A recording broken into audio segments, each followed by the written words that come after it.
Yo, how y'all doing today? Fighting games are a sacred genre in gaming. From the outside looking in, they seem super niche and unapproachable due to the high skill ceiling that usually accompanies them.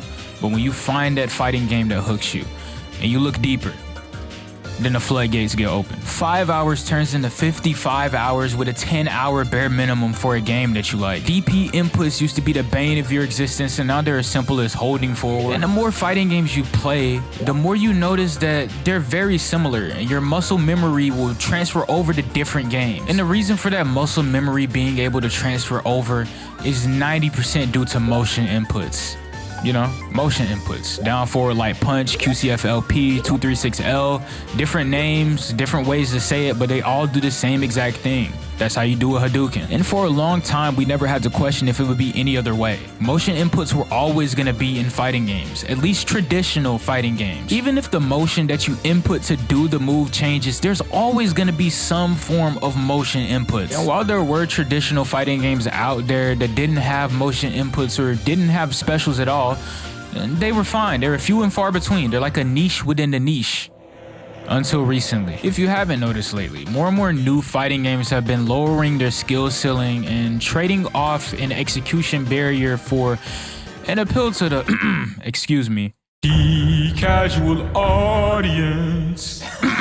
Yeah, for better or for worse. I hate doing that. I swear we need a raise or something. I'm not giving you niggas raises. Anyways, fighting games appealing to a more casual audience isn't anything new or anything. They started off wanting to appeal to a casual audience. But the issue is the methods they've used to attract this casual audience have changed over time. And they've become more aggressive, apparent, really all of the above. It started off as having two different modes that you can choose from. Standard and simple. Standard is exactly what it sounds like, the standard, normal, default way to play. You'd have all your motion inputs that you have to input to get specials out and supers out. You'd have access to the character's entire kit, and your buttons would be 6 or 4 buttons, it may vary. And simple controls are exactly what they sound like, but usually they fluctuate between what game you're playing. You never know, maybe it's one button supers. You know, you press one button and you get a super to come out without having to do a motion input.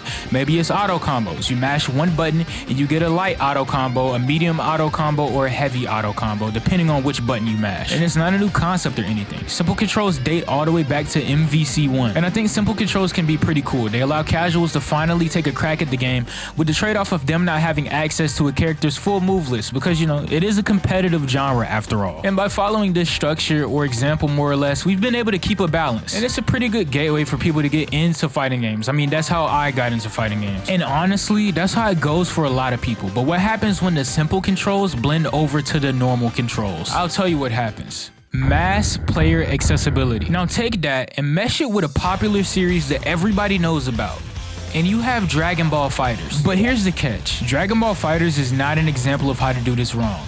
It's an example of how to do this perfectly. Yes, the game has auto combos, and yes, the only real motion inputs are like half circle and quarter circle inputs, but it still has this level of depth that makes it true to itself. Or I guess a better way to put it would be true to the identity of ArcSys. When FighterZ first dropped, you just had to be there. It was like wildfire. It was pulling in insane numbers for just a fighting game, and it converted so many casuals into actual fighting game players. It was like a huge breath of fresh air. More people were interested in fighting games than ever, and it felt like a true renaissance. It felt like a turning point. But for all the wrong reasons, because they took the wrong lessons to learn from this game. And it's crazy because we're only seeing the super huge impact from that now. Instead of maintaining that casual edge that DBFZ had while simultaneously keeping the huge skill ceiling that accompanied the game, they decided to lean one way. And the way they leaned was casual first. And at first, it honestly wasn't that bad. Games like Street Fighter 6 and Tekken 8 had simple modes finally added to them. And in Street Fighter 6's case, they added a more expansive story mode as well, so everything seemed fine. And for a brief period, Tekken 8 got more mainstream attention than it ever had before. Clearly putting a scope on accessibility was bringing crazy success to these games. But the longevity in a fighting game is purely rooted to its core fan base. And clearly Street Fighter 6 and Tekken understand that for the most part. Because I don't know what that Tekken update was. That was horrible. But those are long-running titles. They're supposed to retain some of that, right? And for the sake of discourse, I'm not gonna mention Guilty Gear Strive. But don't worry, it'll be a little relevant later, just not right now. With this newfound approach to fighting games, I wonder what new ones would do, right? Would they try to find a balance? Would they still lean the traditional route? Or would they go down the dark path? Well, let's find out. Let's peep Hunter x Hunter Nin Impact. Hunter x Hunter is one of my favorite mangas of all time, and I was super hyped to see that it was getting developed by the same devs of Marvel 3. That's like a match made in heaven considering the technical possibilities that this game has. I didn't expect character variation with meters like to the same extent of like Blaze Blue Central Fiction, but I expected some crazy depth to this. Every character in the manga fights drastically different with different approaches to fight, so character archetypes could vast greatly. You could see some insane hybrids. And even though in the initial reveal trailer the game looked a little rough in presentation, the combat looked pretty good, and it was getting co-signed by pretty notable people in the FGC. And then I finally got my hands on the demo. I didn't expect the game to be super balanced or anything. I expected some crazy stuff. I didn't expect this game to be balanced at all. What I also didn't expect was for this game to be trash. Like, dog, I don't know what they were thinking. 70% auto combos, bro. I could press one button and I can take away 70% of your HP bar. And it's not like other games where you pick normal mode and you pick simple mode. No, you hold a button down on whatever controller you're using. Do you mash square or you mash medium or heavy, whichever one you want to. And that's how you do it. You have access to it at any time. And instead of this game being a 6-button game or a 4-button game, this is a 7-button game. Implying that they aren't developing games with arcade sticks in mind or leverless controllers for that matter, just pad. My arcade stick has 8 buttons, so I was able to play with no issue, but it really felt like this game did not need to have 7 buttons. And when I played this game with a normal controller, every button felt like a macro for something, so what was even the point? But by far, the most devastating thing that I saw was when I went to the move list and there were no motion inputs. Unless you consider this motion inputs, I guess. They're really not, but regardless, my point would still stand. Even though the auto combos are severely overtuned and character balance is non-existent, I was still willing to stick it out with this game and give it a shot. It's not like I'm forced to do auto combos. I can still play it normally.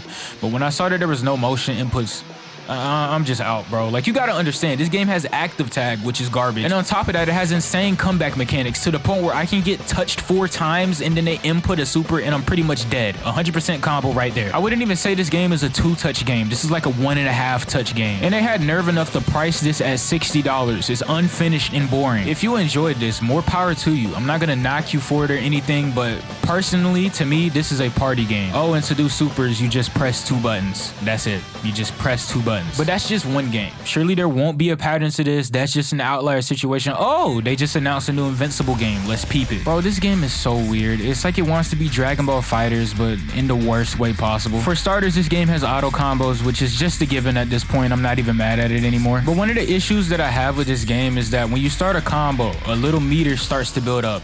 And when you fill up that meter, the combo just instantly drops. Usually what games would do is the longer your combo is, the worse the scaling gets with your damage. So if it's a long running combo, the combo will do less damage. And on top of that, sometimes they also adjust how much hit stun you get put into the longer your combo is running. Essentially, this is an infinite prevention system. Basically what this is a system put in place so you can't combo your opponent infinitely or you can't take out 100% of their HP bar in one combo. What they prioritize just depends on the game you play. But in this game's case, once you fill up the meter, the combo just drops, which is garbage. Skullgirls has an infinite prevention system that's similar to this, but in that game's case, you're pretty much just building up meter to burst. You push your opponent back, and your opponent can actually bait out your burst. It's a good application of it, and it has some depth to it. But in this game, you just get out of the combo instantly. And on top of that, this game has an assist burst and a regular burst, meaning you can just use your burst move and get out of a combo instantly, or use an assist burst and use your assist to get out of the combo instantly. And once again,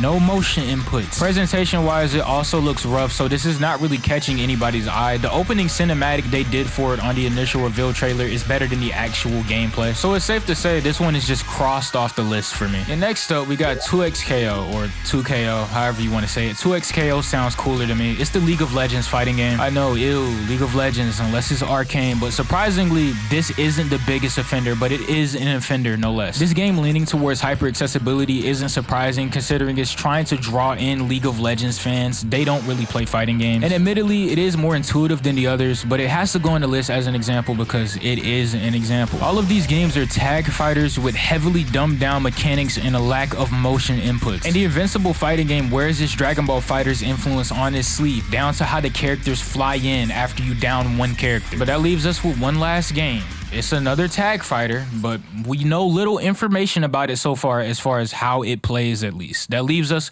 with Marvel Tokon. And out of every game that I listed as an example, this is the game I've analyzed the most, the game I'm most optimistic for, and overall the game I'm most interested in. But it's the game we have the least information for as far as how this game plays. But what makes Marvel Tokon so important is because this is Arcs' second chance to make a game like Fighters. And I'm not talking about purely gameplay. I'm talking about influence and the potential to bring in new players. And depending on how much DNA it takes from Guilty Gear Strive, we might be in for a dark future. A lot of people already don't like a lot of the mechanics from Strive, and Strive is already watered down in comparison to Xrd, the game that was before it. So if it gets even more dumbed down from there, this game will probably be very unfun to play. And depending on how successful this game is, the impact that it'll have on other games will be tremendous. If I can only ask for two things, it's that you do not implement that godforsaken Guilty Gear wall splat into wall break, and you have motion inputs. The game is already 4v4 tag, so that might be overwhelming for new players.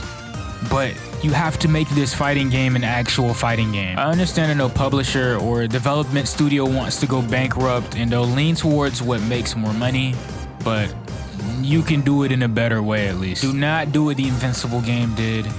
Don't do what 2KO is doing because they're appealing to a whole nother lane. And for the love of God, don't do anything that Nin Impact did. But despite all the shortcomings that we've had with this new era of fighting games, I'm still optimistic for the future. I just love my motion inputs, bro.